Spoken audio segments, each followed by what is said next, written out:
Israel has used the worst kind of abuse, ethnic cleansing, and imposing a regime of apartheid. Israel continues to exercise apartheid in Palestine, which constitutes a crime against humanity, violence and terrorism that are being exercised against the Palestinian people. These violations include the building of apartheid walls to legitimize the theft of land and to Judaize Jerusalem.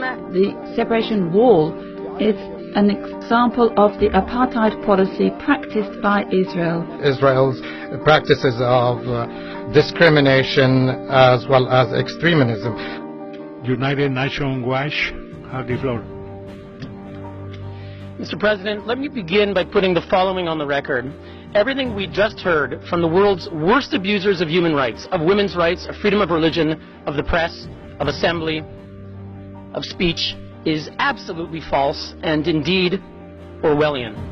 Today's report does not consider Israelis to be deserving of human rights, consistent with the approach of this Council, where today's notorious agenda item against Israel completely ignores their human rights.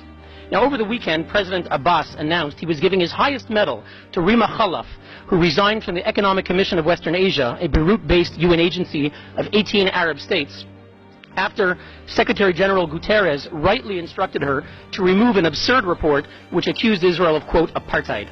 Mr. President, why is Mr. Abbas celebrating a report written by the notorious Richard Falk after his own Palestinian mission here tried in 2010 to remove Mr. Falk on the basis that he was, quote, a partisan of Hamas, as we know from WikiLeaks?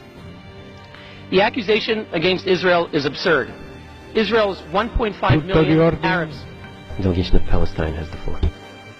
More than one statement goes beyond the mandate of this sitting, using unacceptable terms about Ms. Rima Khalaf, and so we would like this to be stopped.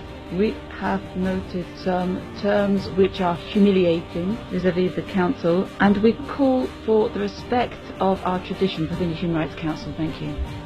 We would support the viewpoints that have already been expressed by the State of Palestine as well as Egypt. Now, the previous speaker can continue.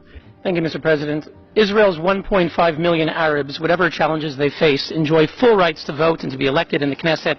They work as doctors and lawyers. They serve on the Supreme Court.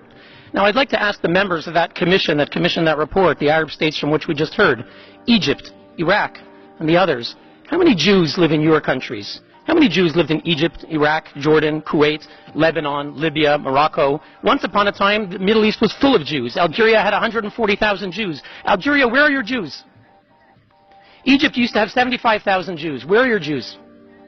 Syria, you had tens of thousands of Jews. Where are your Jews?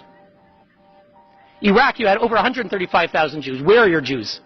Mr. President, where is the real apartheid? Why is there a UN commission on the Middle East that does not include Israel? From the 1960s and the 70s, they refused to include Israel. Where is the apartheid, Mr. President?